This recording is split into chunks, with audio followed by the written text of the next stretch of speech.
a leer versículos 13 y 14 de Malaquías capítulo 2. Dice así la palabra del Señor.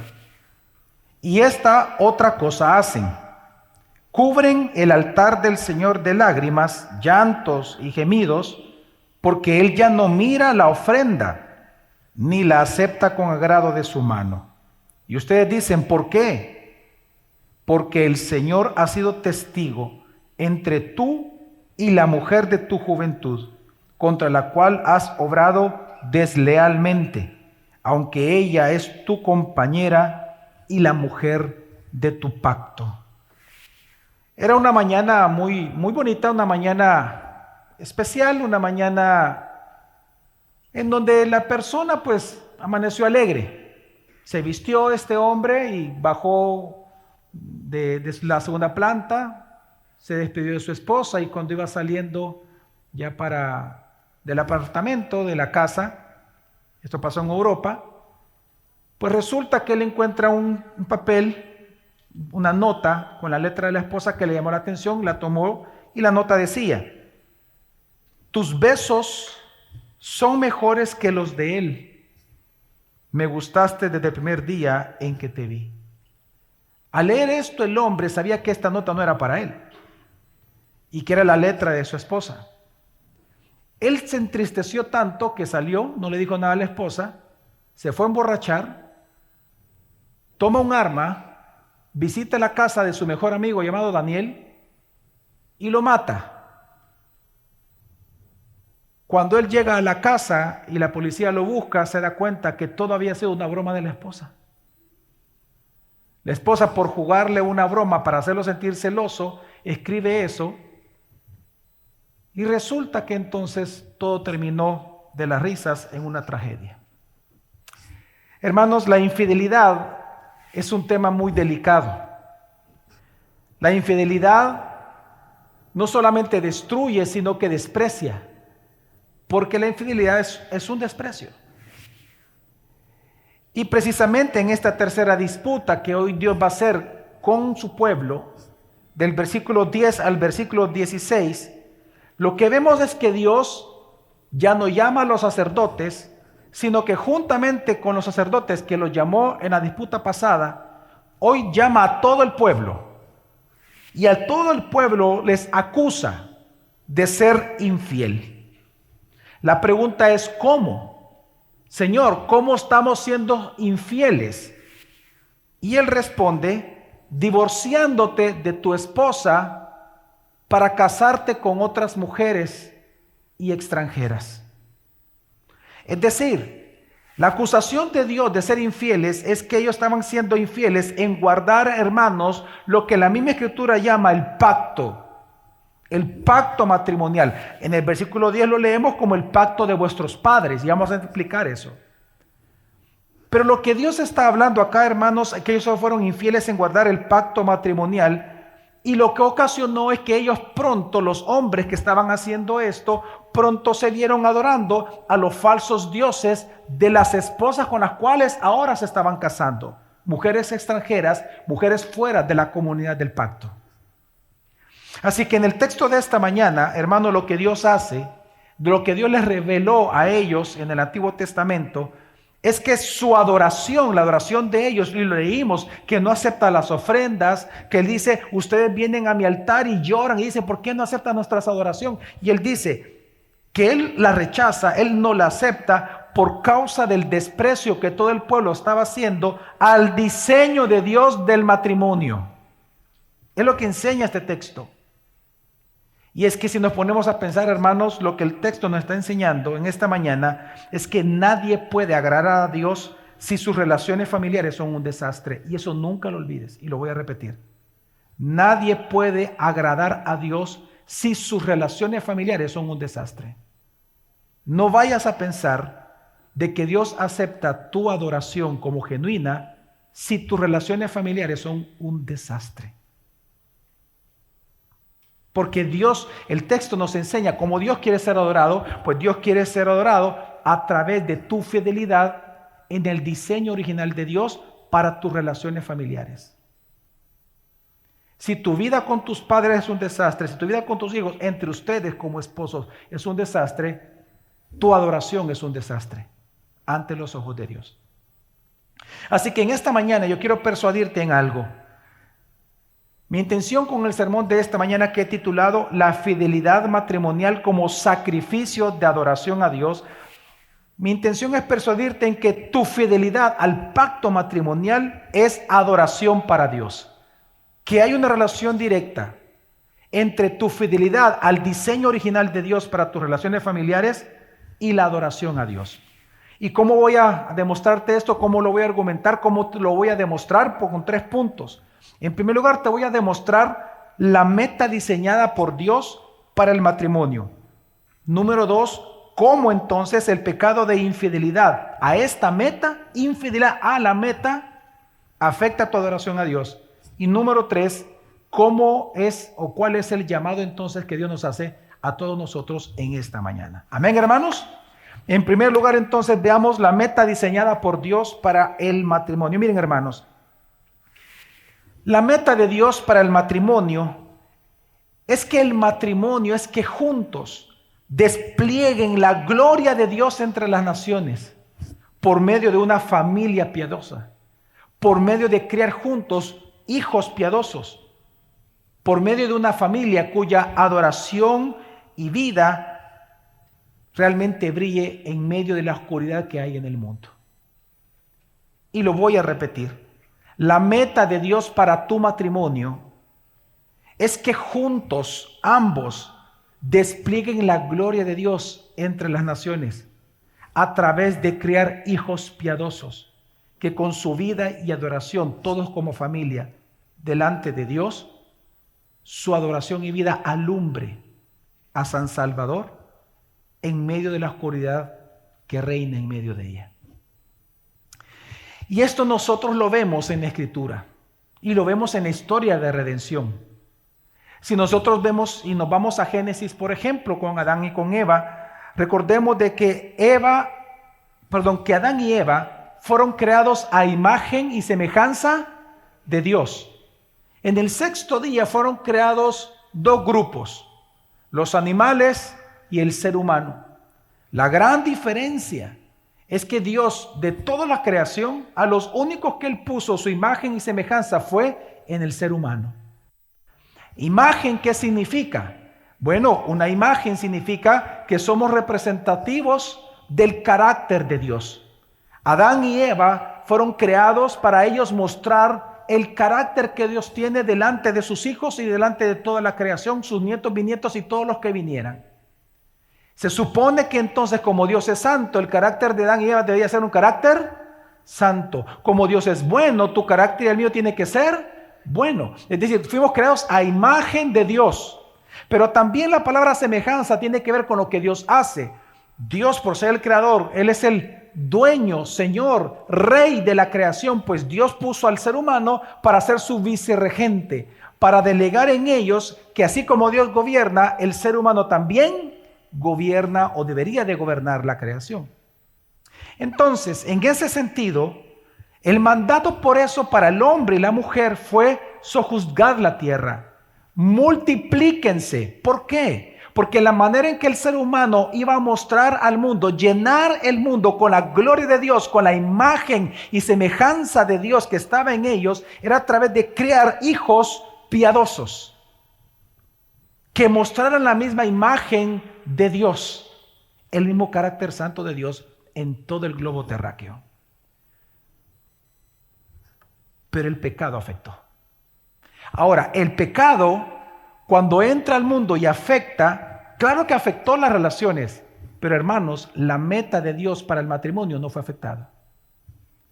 De hecho, la meta del matrimonio sigue siendo la misma después del pecado.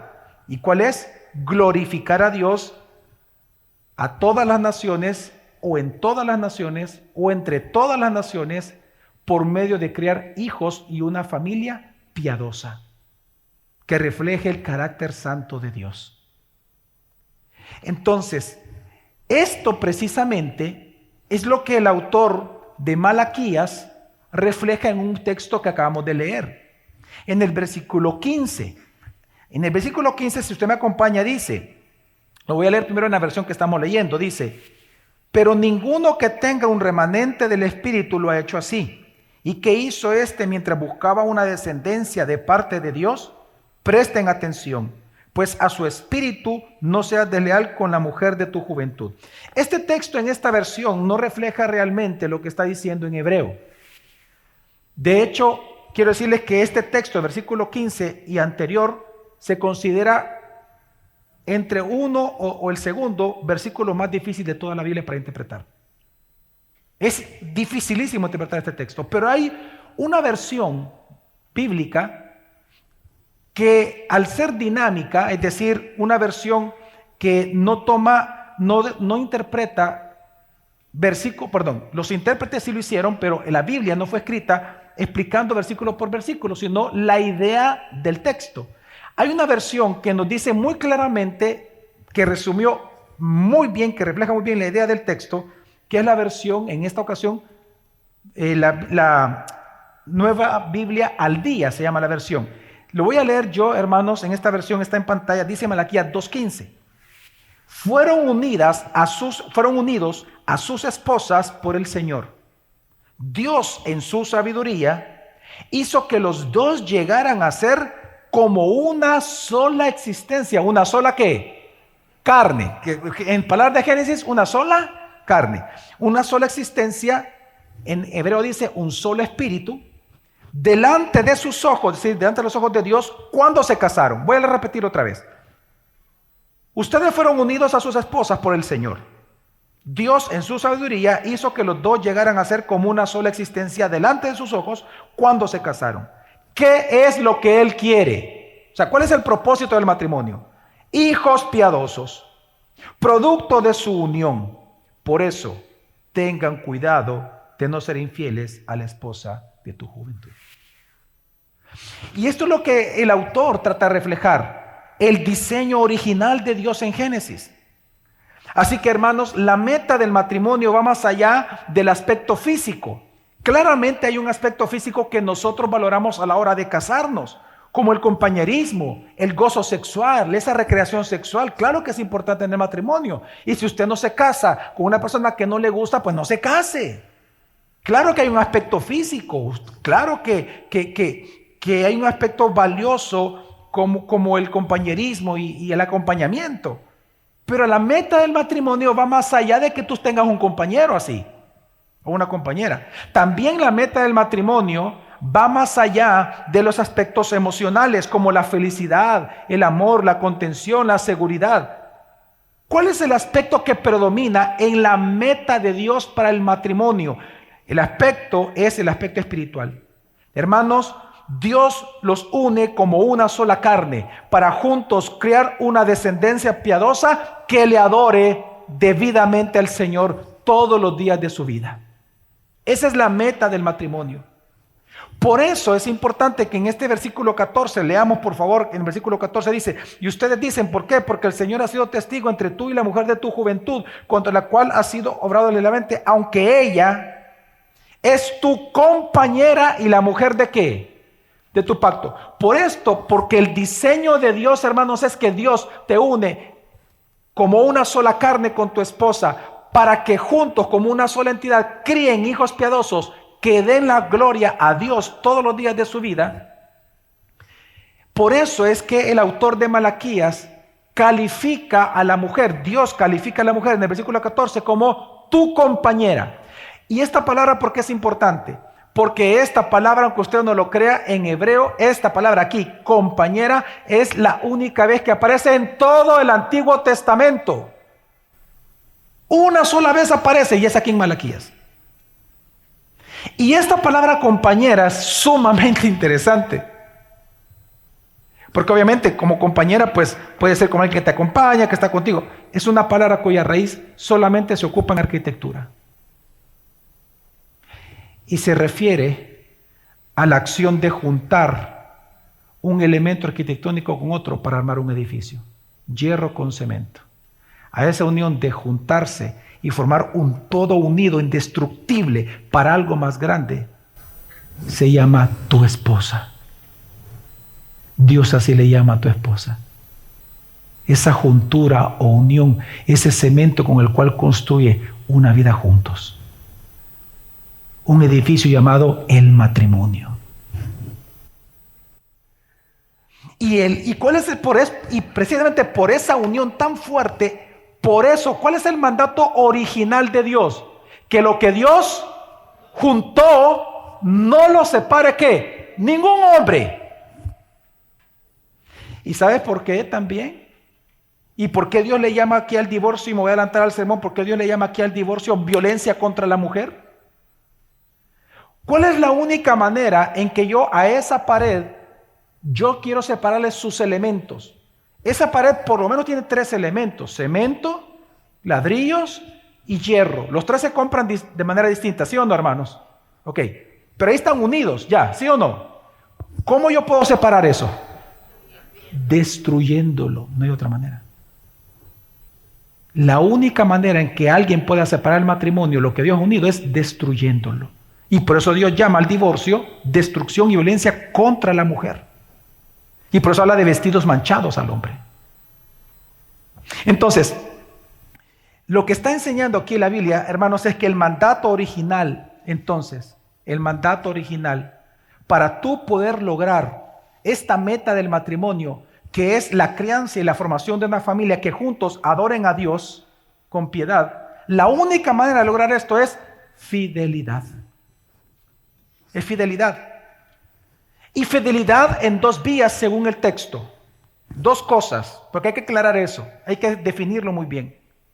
Fidelidad en 2 aspectos. Número 1, en que no puedes casarte con un no creyente.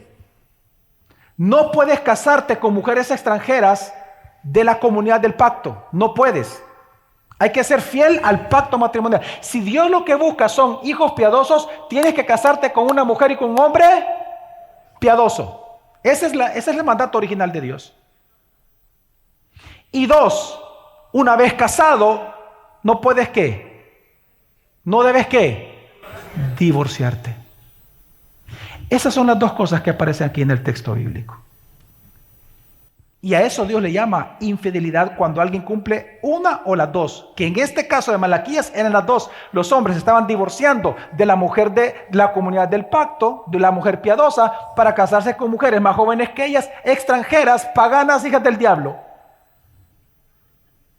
No, porque así lo dice la Biblia, no, hijas del diablo. Ya hoy en día se le llama mosca muerta y lo que sea usted, pero en la Biblia, hijas del diablo. Y estos otros tal vez eran hijos del diablo también. Así que, por eso, hermanos, es que después del pecado de Adán, Dios manda a buscar, hermanos, esa descendencia piadosa. Y lo hace prohibiendo casarse con no creyentes fuera de la comunidad del pacto. Este pacto Dios los hizo con los padres de los que estaban en el tiempo de Malaquías.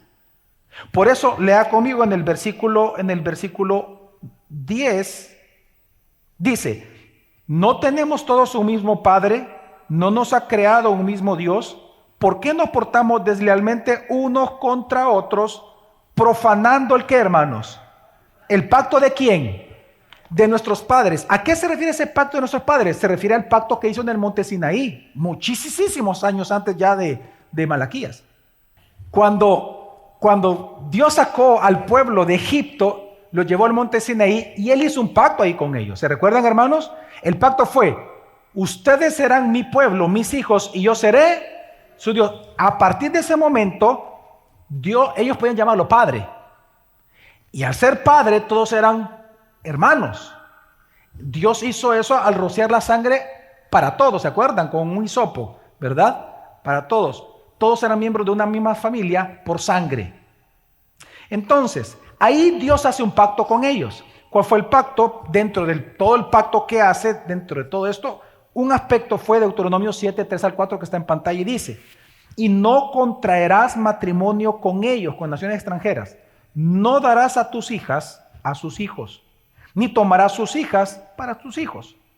porque ellos apartarán a tus hijos de seguirme para servir a otros dioses. Entonces la ira del Señor se encenderá contra ti y Él pronto te destruirá. Ok, el cumplimiento de esta maldición es lo que vemos en Malaquías. Y este es el texto que Dios está recordando en ese momento cuando dice, ustedes están siendo desleales. ¿A qué? A Deuteronomio 7, 3, 4. A eso están siendo desleales ustedes. Al diseño original. A ustedes no les importa lo que yo he determinado como padre, porque Dios como padre tiene derechos de hacer arreglos matrimoniales, ¿sí o no? Y el arreglo matrimonial de Dios, del papá, ¿cuál fue? Solo entre ustedes se pueden casar. Dentro de la comunidad del pacto. Fuera de la comunidad del pacto, con un no creyente no te puedes casar, porque te vas a olvidar de mí. Y Dios es glorioso para siempre. Pero ellos incumplieron. Así que como ellos estaban siendo infieles en eso, Dios no puede aceptar la adoración. Espérate, tú me vienes con ofrendas, me vienes con diferentes cosas, adorarme con oración, canto, como menciona ahí, oración, y lloras. Pero tú estás siendo desleal con lo que yo les he mandado. No vengas a decirme que me amás y me adorás cuando tú no me sos obediente. Es lo que está pasando aquí en Malaquías. Ahora, todo esto, hermanos, hay algo importante aquí que hay que entender entonces. Cuando analizamos lo que es la meta del matrimonio, la meta de Dios para el matrimonio, unirlos como una sola carne, para que juntos críen hijos piadosos y como familia, todos juntos, adoren a Dios entre las naciones. Precisamente eso nos enseña algo, que el matrimonio, hermanos, es una vocación. Y eso jamás lo olvides. El matrimonio no es una relación cualquiera, no es una relación comercial, no es una unión legal únicamente, no es una relación de amigos. El matrimonio es una vocación, es decir, es un llamado de Dios a ejercer una tarea específica a dos personas para que Él sea glorificado entre las naciones. Es una vocación, es un llamamiento. Es un llamamiento a adorar a Dios por medio de serle fiel al mandato de ¿qué? De escoger a tu pareja para casarte dentro de los creyentes y una vez casado a no divorciarte. En eso, si tú eres fiel en eso, estás cumpliendo el pacto matrimonial. Y Dios acepta entonces tu adoración. Lamentablemente en el tiempo de Malaquías, hermanos, esto no sucedía así. Sino que lo que vemos aquí es que estaban siendo infiel a la meta del matrimonio. Y entonces lo que nos va a demostrar Malaquías, rápidamente lo vamos a ver, es que ser infiel entonces, hermanos, a la meta del matrimonio va a estorbar tu adoración a Dios. Vamos a verlo. Vamos a comenzar con versículos 10 y 11. Ya entendiendo la meta, ya es más fácil entender el texto. 10 y 11 dice: ¿no tenemos todos un mismo Padre? ¿No nos ha creado un mismo Dios? Aquí está hablando, hermano, cuando dice un mismo Padre, del pacto allá en el Sinaí. Él se convierte en Padre por haberlos rescatado, ser su pueblo y Él su Dios. ¿No tenemos todos un mismo Padre? ¿No nos ha creado un mismo Dios? ¿Por qué nos portamos deslealmente unos con otros? Aquí el tema es que estaban siendo desleales los hombres con las mujeres al rechazarlas para casarse con ellas.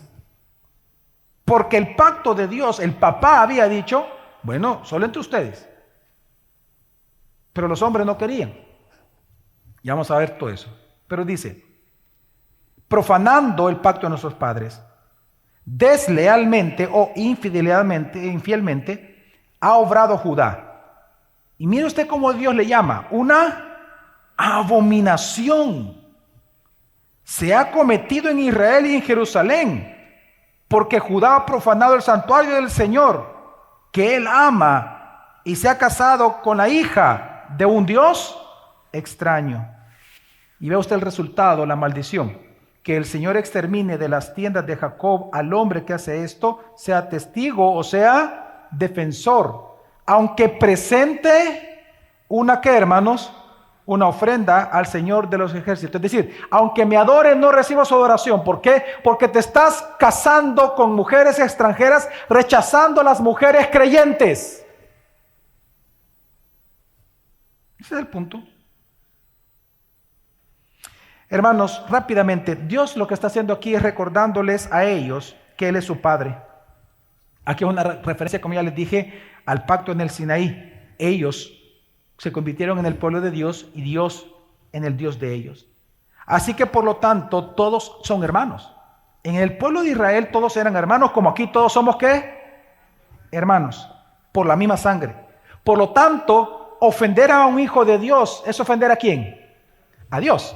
Claro, y es lo que Dios está diciendo, están siendo desleales entre ustedes, y al ser desleales entre ustedes, están siendo desleal conmigo, y por eso no recibo tu ofrenda. ¿Pero por qué, Señor? Bueno, el apóstol Pablo tuvo esa experiencia. Jesús le dijo, después de haberlo botado, dice la Escritura, Saulo, Saulo, ¿por qué me persigues? Cuando estaba persiguiendo ¿a quiénes, hermanos? A la iglesia, a personas, pero Jesús lo toma personal y dice, ¿por qué a mí me estás persiguiendo? ¿Por qué? Porque es lo mismo, Dios como Padre. Si aquí mi hermano ofende a la hermana o ofende al hermano, pues a quien él está ofendiendo es a Dios, porque él es su hermano. Todos son de un mismo Padre. Entonces, en ese sentido, lo que está viendo aquí, lo que está haciendo el Señor es señalando el pecado de ellos. ¿Y cuál es el pecado? Que entre los esposos o entre los solteros estaban siendo desleales unos con otros, profanando. La palabra profanar es violar el pacto de Deuteronomio 7. ¿Cómo? Cometiendo la abominación o la ofrenda asquerosa, porque significa la palabra abominación, ofrenda asquerosa, ofensa asquerosa, de casarse no con una mujer de la comunidad de creyentes, sino con una extranjera pagana, hija del diablo. ¿Por qué lo hacían? ¿Porque eran más bonitas? Bueno, tal vez en algunos casos. En todo caso, eso sería por lujuria. ¿Por qué lo hacían? ¿Sabe por qué lo hacían? Por motivos económicos.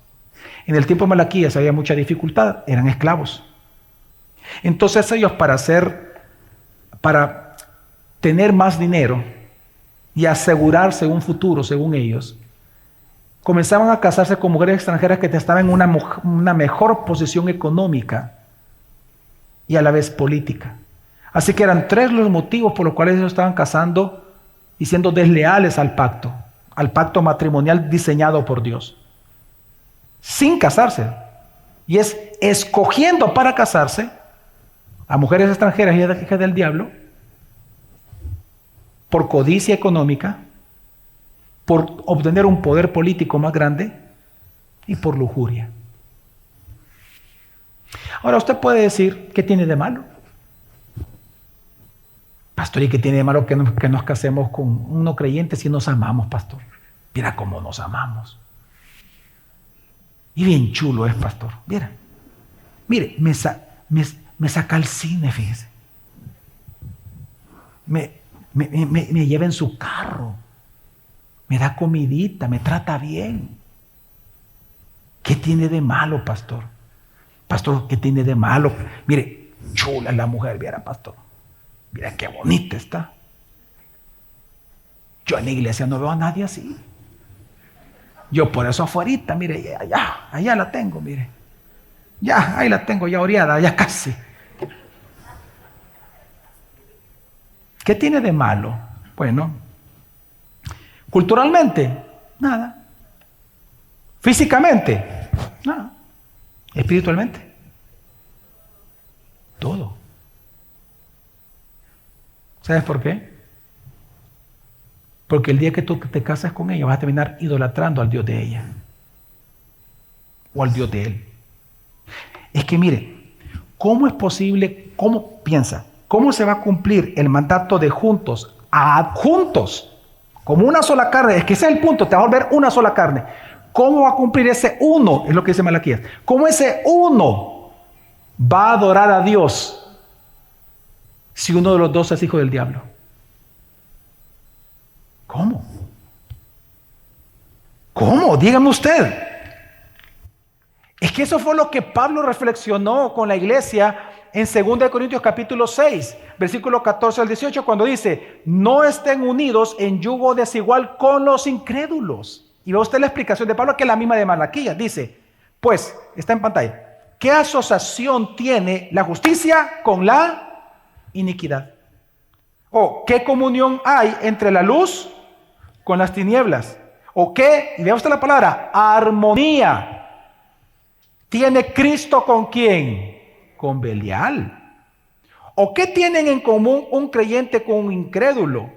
¿O qué acuerdo tiene el templo de Dios con los ídolos? Porque ¿quién es un templo de Dios, hermanos, hoy? ¿Quiénes son los templos de Dios? Nosotros.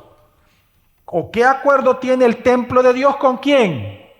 Con los ídolos. Es que cuando tú te casas con alguien no creyente, te estás casando con un ídolo. Tienes que entenderlo. Ante los ojos de Dios. Por eso te dije, ¿qué hay de malo? Culturalmente nada, te van a aplaudir, van a decir, mira, este tipo es inteligente. Esta mujer es inteligente porque anda buscando solo hombres ricos. Culturalmente te van a aplaudir. Políticamente te van a aplaudir. Socialmente te van a aplaudir. Pero Dios no te va a aplaudir. Porque espiritualmente te estás casando con un ídolo. Tú no te casas únicamente con el hombre, con la mujer, te casas con el Dios detrás de esa mujer, de ese hombre. Y sigue diciendo, porque nosotros somos el templo del Dios vivo. Versículo 18, yo seré un padre para ustedes y ustedes serán para mí mis hijos e hijas, dice el Señor. Hermano, ¿se da cuenta que él ocupa el mismo lenguaje de Malaquías? Aquí en el texto del apóstol Pablo, en donde el Pablo está demostrando que Dios es tu padre y por lo tanto él tiene derecho de arreglar tu matrimonio. ¿Y cómo él lo ha arreglado? Solo te puedes casar con personas creyentes.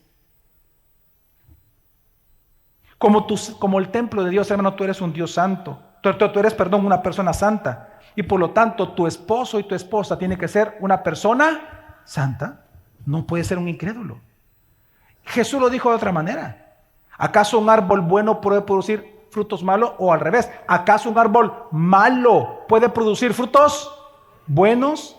¿Cómo juntos van a dar gloria a Dios? Que esa es la meta del matrimonio, no tu diversión únicamente. ¿Cómo juntos, como una sola entidad, van a dar gloria a Dios si uno es hijo del diablo?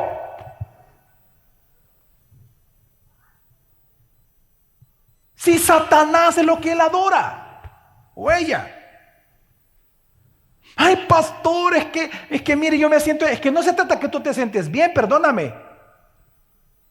No es tu gloria la que se busca con el matrimonio, se busca la gloria de Dios. Es una vocación. ¿Sabes cuál va a ser tu tentación en todo esto, hermano? Tu tentación es engañarte creyendo que con quien te cases no va a afectar tu adoración a Dios. Y ese es el gran engaño de muchos. Esa va a ser la tentación tuya, de creer que con quien tú te casas nunca va a afectar tu adoración a Dios. Es más, la tentación va a ser pensar que a Dios no le importa si tú te casas con un incrédulo siempre y cuando se amen. Pero ¿sabes qué? A Dios sí le importa. Claro que le importa con quién tú te casas. Lamentablemente muchos están engañados creyendo lo siguiente, que esta persona con la cual tú estás enamorado, que no es un creyente o no es una creyente, tú piensas que como esa persona no te estorba a ti en venir a la iglesia y no te estorba para servir a Dios, todo está bien. Hermano, pues no está bien. ¿Sabes por qué? Porque si tu matrimonio o tu relación con esa persona no le sirve a los propósitos de Dios, no sirve. No sirve para nada. ¿Tú ya notaste las costumbres paganas, las costumbres antibíblicas y anticristo que surgen en matrimonios mixtos entre un creyente y no creyente? Las costumbres, lo que se le enseña a los hijos. ¿Cómo vas a cumplir el propósito de crear hijos piadosos si uno de los dos no es piadoso? Pero pastor, nos llevamos bien, nos amamos. Sí, tú te puedes amar con esa persona, pero no hacen lo único necesario juntos. ¿Y el qué, pastor? ¿Que no es el amor? No, es adorar a Dios. Porque por encima de las personas está Dios. Y antes de ser la voluntad de los hombres, tenemos que ser la voluntad de Dios. Así que no, tú puedes amarlo, pero no estás haciendo lo único necesario, que es juntos adorar a Dios. Y ese es el gran problema también con las parejas homosexuales. Aquí no importa si la persona te ha engañado diciéndote, sí, yo soy hombre cuando es una mujer, o diciendo, el hombre, yo soy una mujer cuando él es un hombre. Esas relaciones homosexuales, o el hecho también de escoger a una persona solo por dinero. No, yo me voy a casar con alguien pistudo para no sufrir lo que mis papás sufrieron. O no importa el carácter, la piedad, lo importante es que me trate bien. Hermano, todo eso, ¿sabe cómo Dios le llama? Deslealtad, infidelidad al pacto matrimonial ordenado, diseñado por Dios para tu vida. Y esa infidelidad. Y por eso Dios no puede aceptar tu adoración como genuina. Dios recuerda en el texto, hermano, que el matrimonio no se trata de tu gloria, sino de la gloria de Él, porque es una vocación. Amén. Pero la segunda manera que entonces también ellos estaban siendo desleales, que menciona la Escritura, la segunda manera es que en ese tiempo también estaban siendo desleales, divorciándose ya de su esposa, de la comunidad del pacto. El primer pecado o la primera infidelidad es no casarse con personas creyentes, como Dios lo ha ordenado, que ese es el pacto matrimonial diseñado por Dios. Y la segunda parte del pacto matrimonial es que no te puedes divorciar. Pero ellos lo estaban haciendo. Vamos a leerlo, hermanos, 13 al 16. Dice, y esta otra cosa hacen. Cubren el altar del Señor de lágrimas, de llantos y gemidos, porque Él ya no mira la ofrenda, ni la acepta con agrado de su mano. Y ustedes dicen, ¿por qué? Porque el Señor ha sido testigo entre tú y la mujer de tu juventud, contra la cual has obrado deslealmente, aunque ella es tu compañera y la mujer de tu pacto.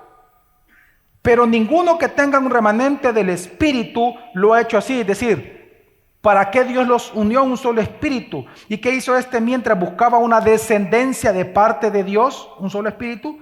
Presten atención pues a su espíritu. No sea desleal con la mujer de tu juventud. ¿Por qué? Porque yo detesto el divorcio, dice el Señor Dios de Israel. Y al que cubre de iniquidad, de violencia, porque claro, para destruir un edificio para separar los elementos de un edificio hay que destruirlo.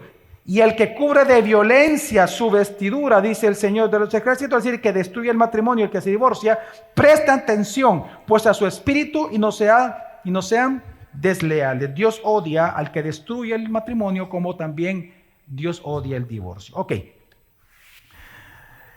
Lo que estaba pasando aquí, hermanos, y por lo cual Dios le llama a la mujer de tu juventud, es que las personas estaban divorciando de la mujer de la juventud. ¿Por qué esa frase tan bonita aparece varias veces? Porque en aquel entonces la edad promedio de casarse, ¿sabe cuál era? 18 años. 16, 18. Lo más tarde era 24. Porque tenían que cumplir el pacto matrimonial. Queremos glorificar a Dios, casémonos. Y había todo un proceso, ¿no? El joven iba a la casa de los padres con ciertas ofrendas, llevaba un poco de dinero, tenía que ofrecer. El hombre llegaba a la casa y cuando los papás de la niña lo veían entrar con esas cosas, decía, ya estuvo, viene a pedir la mano. Entonces le entregaba dinero, le entregaba una ofrenda, le decía, me quiero casar con tu hija. Le preguntaban a la hija, ¿tú quieres casarte con él? Sí, ok, perfecto, se arreglaba el matrimonio. ¿Se casaban inmediatamente? No. ¿Cuánto se esperaban? Mínimo un año. ¿Por qué? En ese año, la mujer, la mamá de la mujer, le comenzaba a enseñar cómo ser esposa. Hija, vas a tratar así a tu esposo, tienes que hacer esta cita, Y el hombre, ¿qué hacía? Chambear. Y comenzar a buscar un lugar para que su esposa viviera, una casa. Y si no podía la casa, tenía que ser un cuarto de la casa de los padres. Él tenía que preparar ese cuarto para llevar a su esposa, porque se convertía en una hija más. Recuerde que era, cuando dos personas se casan, las dos familias se vuelven familias, una sola familia. Entonces, así debería de ser. Que usted no lo haga es otra cosa. Arrepiéntase. Si usted es de aquellos que cuando su hija se casó con el marido que tiene, el marido para usted es un enemigo, usted arrepiéntase. Usted está rechazando un hijo. Lo está abandonando. Y si su hijo se casó con una muchachita que a usted no le gustaba y usted la trata mal, usted está rechazando una hija y debe de amarla. ¿Okay? Entonces el varón en ese año preparaba o compraba un terrenito y construía, y si no podía, un cuarto de la casa de los padres. Pero al año se casaban. Entonces era esta edad. Entonces, fíjese bien, por eso es que él dice, ustedes están divorciando de dos calificativos: de la esposa de tu juventud, con la que has estado todo el tiempo y la vida y construyendo juntos, y de tu compañera con la que has construido y estás construyendo tu vida.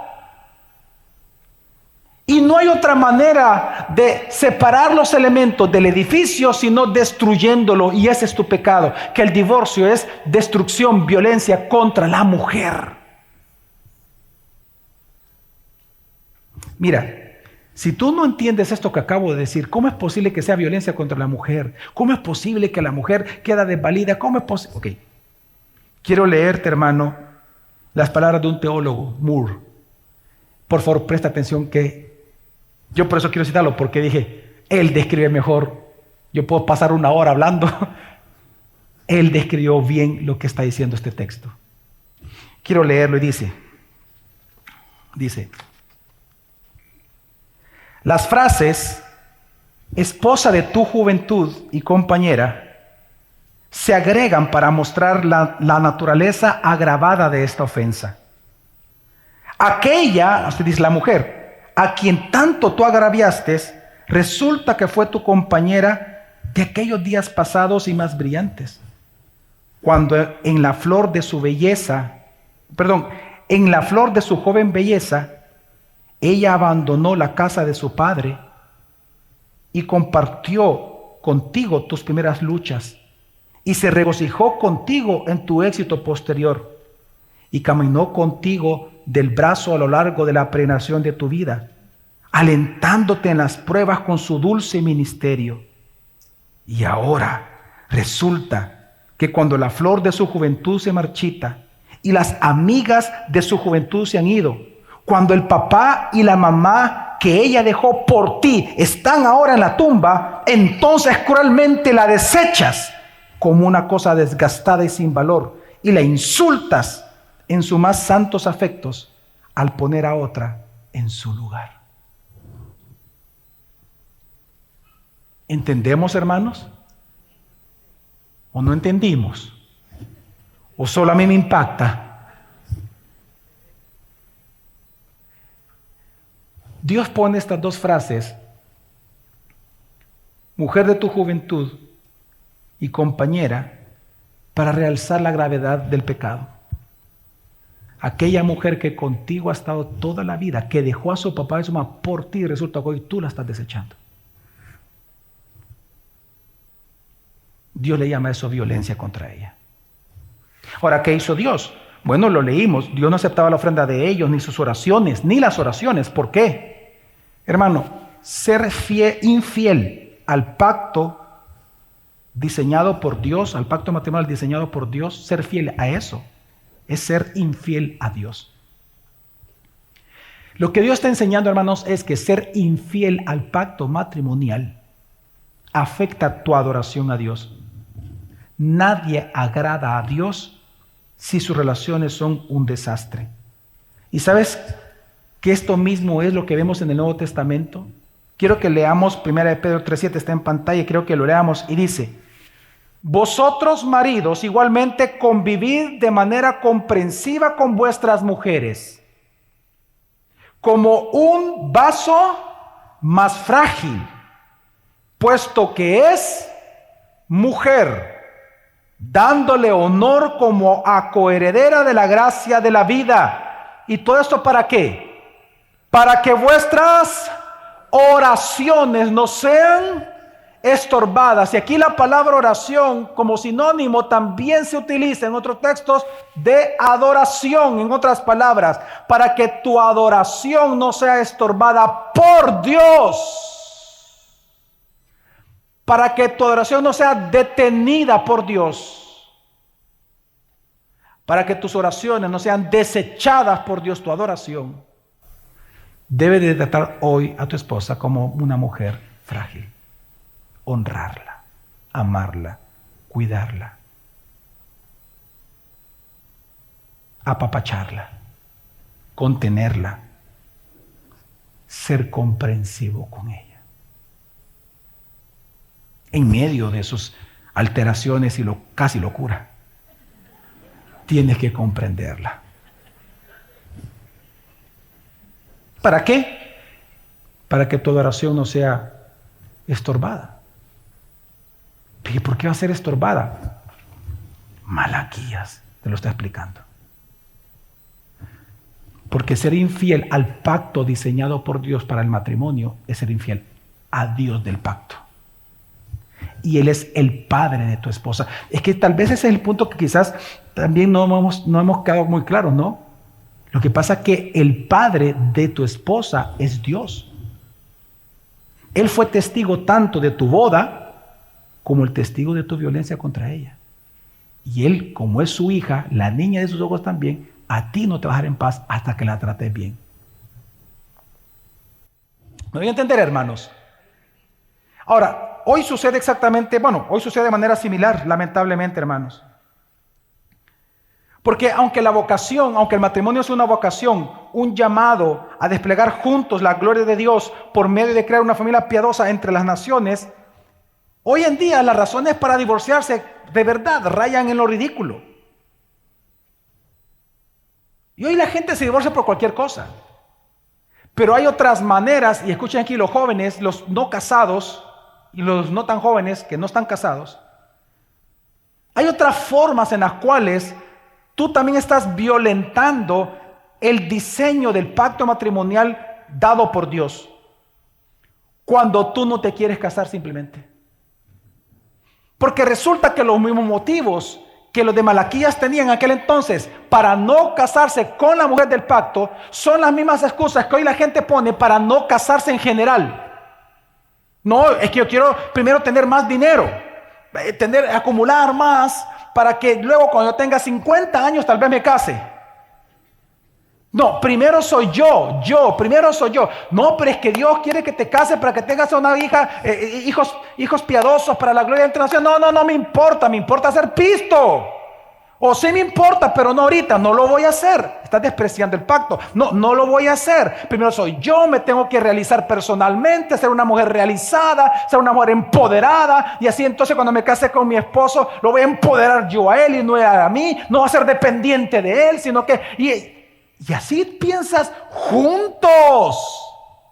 Con ese pensamiento, ¿de verdad crees que juntos van a crear hijos piadosos? Es más, con ese pensamiento crees que te vas a casar. Para empezar. Y que un hombre cuerdo se va a casar contigo. Un creyente no se va a casar contigo. Te lo aseguro. No se casa porque no se casa. No, que primero me hice estudios, que primero esto, que primero hacer dinero, que voy a poner la empresita, que voy a poner... Y después nunca llega, pasan 30 años, 40 años, 50 años, está llorando que nunca se casó. Y nunca se va a sentir realizada porque eso nunca nadie lo siente. Bajo esa perspectiva. Otros lo hacen por independencia. Otros dicen, no, por libertinaje. Hay que gozar, pastor. Mire, hay que gozar un rato. Pues sí. Primero, juguetear un rato ahí. Tecniquear. ¿Verdad? Y aprenderle de la vida. Para luego tratar bien a la mujer. Al ser infiel al diseño de Dios para el matrimonio, tú eres infiel a Dios y tu adoración se corrompe. ¿Cuál es entonces la orden de Dios? Versículo 16, parte B, al final dice: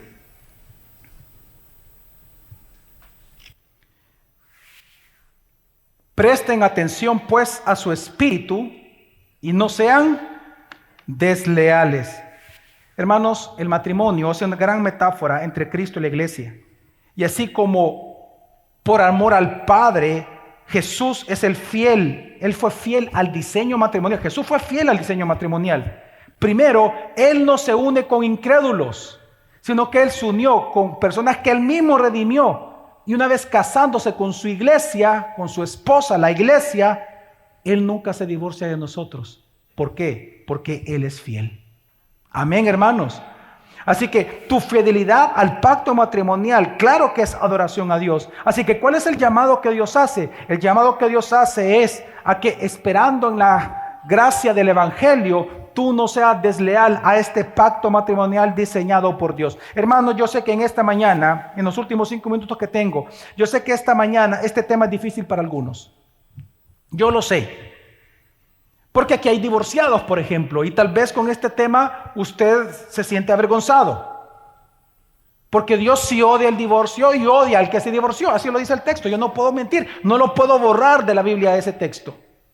Ahí dice, Dios odia, dice, el divorcio, dice el Señor de Israel, y al que cubre de iniquidad su vestido, es decir, al que se divorcia.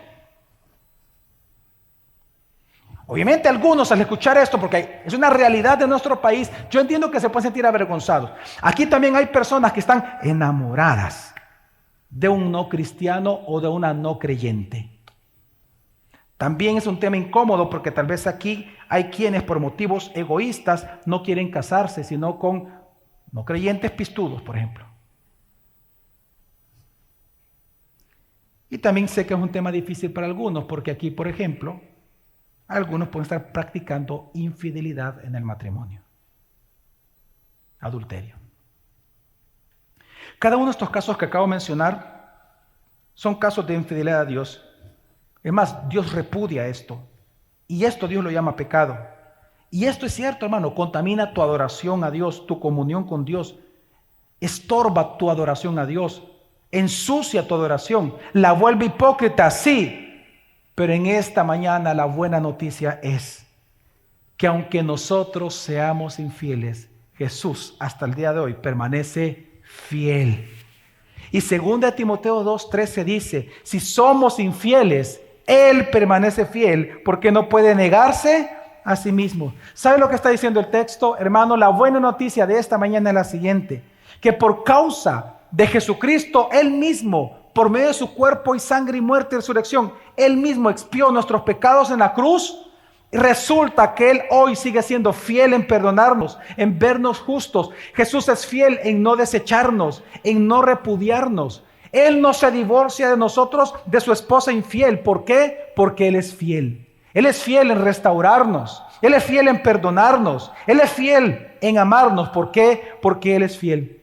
Si tú y yo nos ponemos a pensar, hermanos, cada día, Jesús tiene motivos suficientes para divorciarse de nosotros. Pero como en la historia del profeta Oseas y Gomer, Jesús nos persigue cada día a ti y a mí como la esposa infiel. Y cada día Él nos lleva al desierto, no para avergonzarnos, no para vengarse, sino para amarnos. Y nos lleva para hablar a nuestro corazón, como dice Oseas, para convencernos una vez más que Él nos ama. Y como dice Oseas, para enamorarnos una vez más. Hermanos, en esta mañana la gran noticia es que Jesús es el esposo fiel.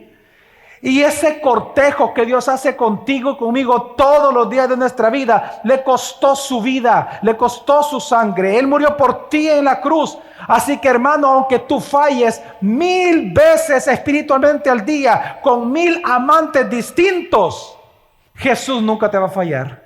Jesús sigue siendo tu esposo fiel. Él te va a perdonar, Él te va a alabar y te va a amar como el primer día, porque Él es tu esposo fiel.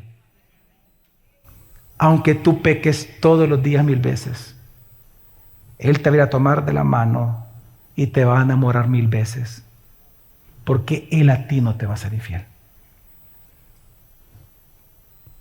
Hermano, esto tendría que motivarte a algo.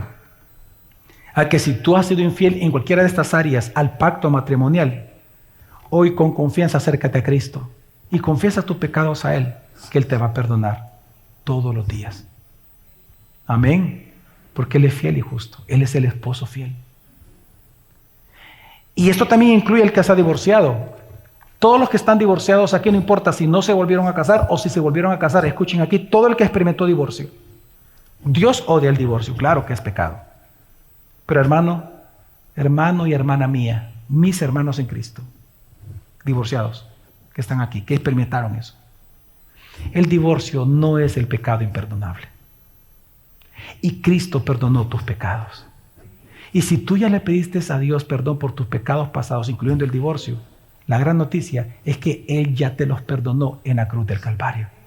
Por lo tanto, tú tienes una nueva oportunidad ¿de qué? De construir un edificio juntos, ser un solo carne, un solo espíritu, para dar proles piadosas a Dios, porque Dios es un Dios de segundas, terceras y de infinitas oportunidades cada día de tu vida. Así que en Cristo tú tienes perdón. Así que levanta tu cara y adora a tu Señor porque Él te ha perdonado. Y a todos los que están aquí en la iglesia, gracia sobre gracia, entendamos que Dios también en este texto nos da un llamado a todos nosotros. Que si nosotros conocemos a alguien que está sufriendo infidelidad o está practicando infidelidad y ha sido sorprendidos en este pecado, vosotros que sois espirituales, restaurarlos, pero con espíritu de mansedumbre.